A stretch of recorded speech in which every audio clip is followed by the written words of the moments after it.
Hi guys! Welcome back to my channel. My name is Miss Dane Matro. And for today's video, I'll be doing a haul video. So ito yung mga natira pa na products ko na hindi ko pa na-haul nung August. So, yun, simulan na natin. And konti lang naman sila. Gusto ko lang sila i-share sa inyo kung ano yung iba pa na mga nakuha ko for the month of August. So, let's start. So, unahin na natin yun sa mga Watsons ko nabili. So, first is this Body Treats Hair Spa. Yan, dalawa yung variant. So, I got this for 209 pesos. Naka-buy one, take one sila. So, this one is the Enrich Moisture Milk and Honey. Then, this one naman yung Silky Straight na may cocoa milk. Yan.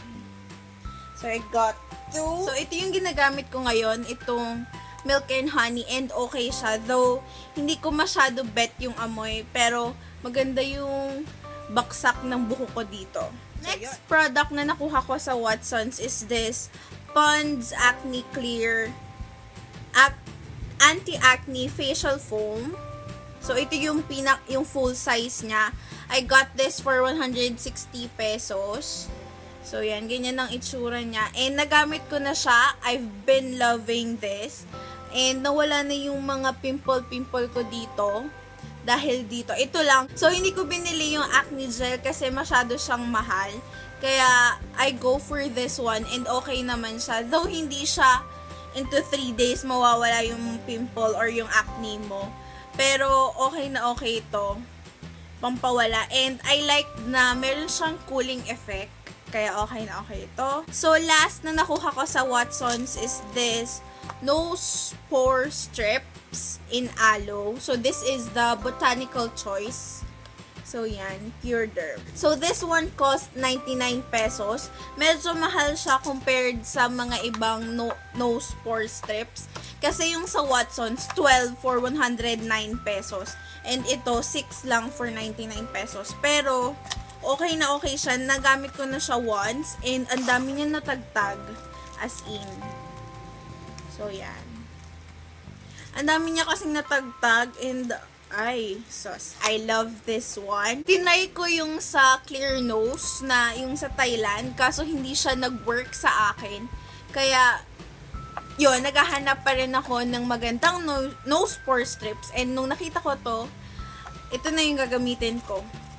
I like this one. Effective siya sa akin. And I got some stuff from EO Optical ba yun? EO? Basta dun sa EO. So, I got this Flexwear na solution. So, this one disinfects, preserves, lubricates, cleans, and rinses, and remove protein. So, ito yung binili ko dun sa i-review ko na contact lens ko na na-feature ko sa last haul ko. So, ito yung gagamitin ko na solution for that.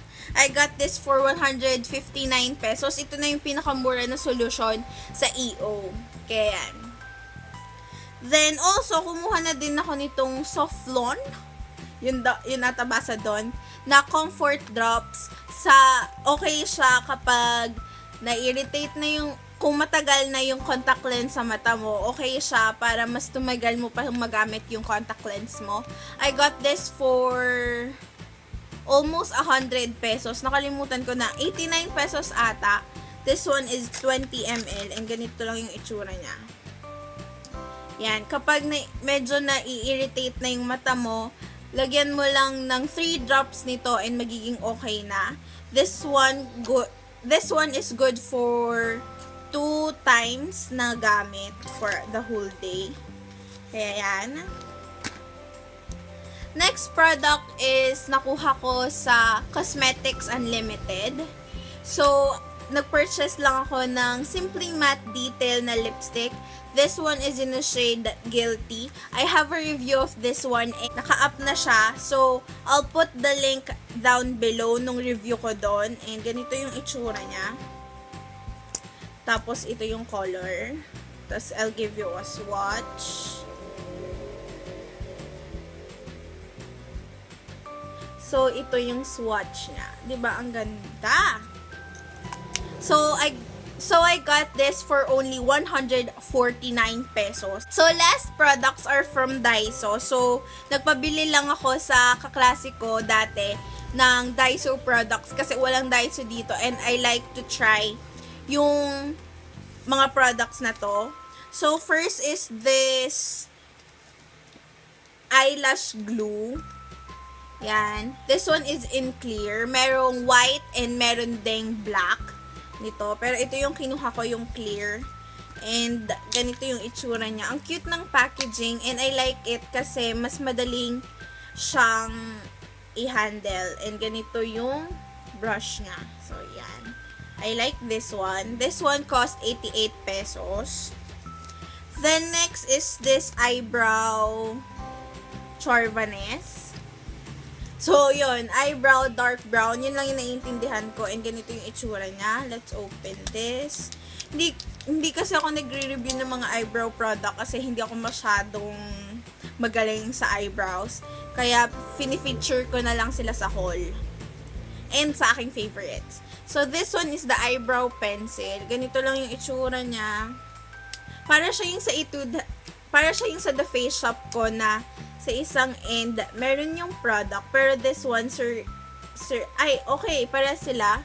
Medyo paoblong to ng konti. Yun talaga, flat na line. Then this one is yung spoolie or yung brush. So, let me give you a swatch of this one. Okay. Hard siya. And hard siya talaga. Okay, hard siya. So, yan yung kulay niya. Pero, nakailang hindi siya ganun ka creamy. Hindi siya creamy. Parang antigas niya. So, I don't know. Let's see kung magugustuhan ko siya. Pero, by the looks of this one, sa kamay ko pa lang, hindi na siya nagme-melt. Parang, antigas niya. Parang, basta matigas siya. Pero, we'll see. So, yan yung swatch niya. And, yeah! That's it, guys, sa aking haul video. Sabi ko sa inyo, konti lang yung i-feature ko ngayon. That's it, guys, for this video. I hope you guys like this video. And, kung meron kayo mga products dito na nabanggit ko na gusto nyong i-review, comment down below. And if you have any questions and suggestions, just comment down below. And yeah, that's it, guys, for today's video. And please follow me on my social media accounts, my Instagram and my Twitter. My username is Miss Dane Matra. And don't forget, guys, to love yourself and enjoy life. Bye!